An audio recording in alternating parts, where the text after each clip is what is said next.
Spicy, tangy and refreshing, this is a salad perfect for a hot day. My version of green papaya salad with vermicelli. Everyone, welcome back to another episode of Wok Wednesdays. It's Share here at School of Wok, London's premier Asian cookery school. And for the som tam today, we are going to be, of course, dealing with papaya. So just going to start by peeling and getting all of the green bits off.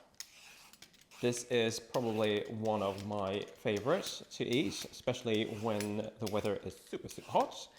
I'm just going to do it the traditional way because, well, I'm fairly confident with my knife skills and also I'm fairly confident with the cleaver that I've got. But if you don't want to be doing this the way that I'm doing it, get yourself a julienne peeler. So the traditional way, just kind of having the papaya in your hand, and all you're doing is you're just making long kind of cuts. You're basically embedding the knife into the papaya and you just literally go all the way around the whole of the papaya.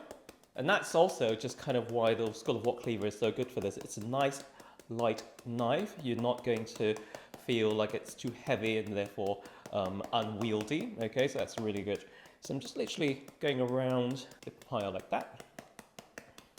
So after you've kind of made all of these cuts along the sides of the papaya, what you want to do is then just kind of take the knife and you just kind of shave off the basically kind of the julienne bits of the papaya, just like so, just nice thin strands, like so. All right, so once you've got all of your papaya all shredded up, I'm just going to get that into a bowl. It's kind of a messy exercise in shredding, but it will give you a much more kind of, shall we say, rustic result for your salad. So all of that can just go into a bowl. And following that, we're going to get some cherry tomatoes into the salad as well. So we're just going to cut them up into bite-sized pieces. And also one of the things, in case you were wondering about sort of knives and stuff and testing whether your knife is sharp enough, try cutting a tomato with your knife and it should just go through with no resistance whatsoever. If you feel that the knife is kind of crushing the tomato, then your knife is probably going to need a quick, good sharpening, but otherwise it should just be absolutely a joy to work with, which is why, you know, again, one of the things about the School of Wok knives is they are razor sharp when it comes to cutting with them. So that just can go back. I'm just going to set them to the side there. I'm just going to also work with maybe a lime. Just get that lime cut up into small sort of wedges. That is just going to be ready for our salad dressing later on. Need some aromatics to go in as well, so that will come in the form of garlic. Again, just going to give it a quick mash, get the skin off. And with this, we're actually going to be pounding the dressing later on in a mortar, so don't worry about sort of cutting them too small or too fine. It will just get pounded down anyway. So Thai chilies here. How many is entirely up to you. You could use dried chili flakes, you can use whole dried chilies or just fresh chilies like this. And finally, we're also just going to chop up some peanuts here as well. Such a small amount for this. I just kind of cut them up using a cleaver or a knife because there's just no point putting them into a food processor for such a small chop. So just roughly chopped like so. Right, so to get started with the salad dressing, we are just simply going to get some of our chilies in there. In fact, all of our chilies in there. I usually also start by getting our garlic in there. I'm just going to quickly bash them up. Now, things will want to fly out of the mortar, so I usually just kind of keep a hand just over the top there, just to kind of make it a little bit safer for me, because chili juice will definitely want to squirt back out, okay? So just smash it up. Doesn't have to be super fine, just want it a little bit chunky to start with, because I'm also going to be adding other things in there. So for example, that's going to be my cherry tomatoes, that's going to go in. From now, it's just going to get really super juicy. So avoid having your face sort of in there, if you know what I mean. And then I'm just going to squeeze all of the lime juice in there as well.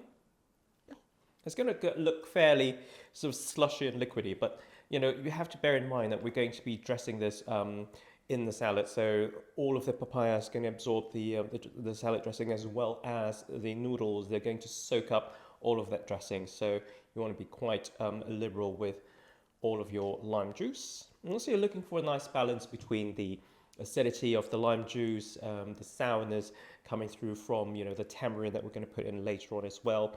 We've got some really delicious palm sugar, and it does need a little bit of time to kind of, well, dissolve in the whole mixture. So we're just going to smush it up. Mustn't forget the dried shrimp. So I'm using little tiny baby krill shrimps here.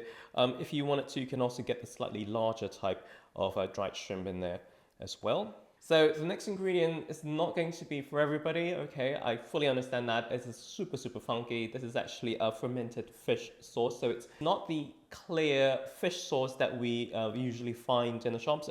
This one's actually got the fish sauce plus the ground up fermented fish. So it looks a little bit sort of muddy, but it's super, super, super salty and super delicious. And also some tamarind to really balance out the sugar.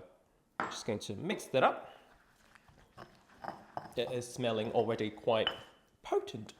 Right, so dressing is done and we just need to kind of put everything together now. So you just have to find the largest mixing bowl, or fairly large mixing bowl, which is what I've got here. Essentially, this is the rice vermicelli, which I basically put in hot boiling water, boiled it for like a minute or so. It doesn't take very, very long because it's such a thin noodle. And then just taken out, and then you just need to leave it to cool down and also to dry off a little bit, so it becomes a little bit sort of hard like that. And then once that's nice and dry, that's going to just be a really nice vehicle for the dressing to come on, and it's just going to carry through. Okay, so some of your papaya, or all of your papaya, if you've got quite a bit, get some bean sprouts in there as well. So just kind of washed and picked through, and then all of my dressing can go in.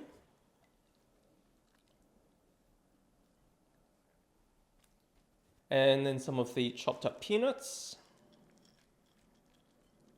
We're just going to really give that a good mix. And you can see the noodles are starting to kind of soak up all of that salad dressing.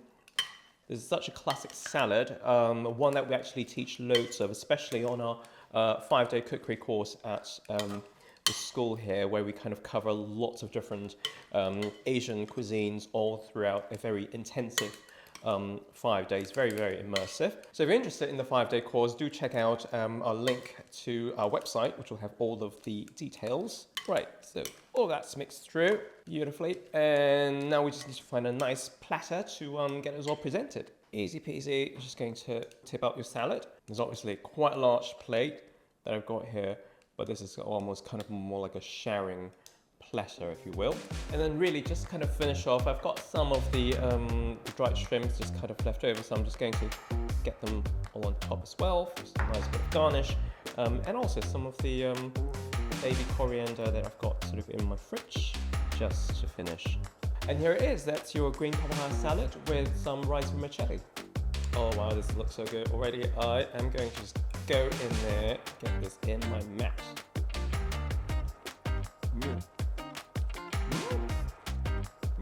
This is really nice. Like really pungent, not overly strong, but just like, you know, just like refreshing. And I can feel it's already starting to make my scalp tingle. This is nice. Wow. You're allergic. Well, I'm just going to go finish this off now, but before I do, thank you so much for watching, and also if you've got any questions or anything like that, please leave some comments below, and until the next time, happy cooking.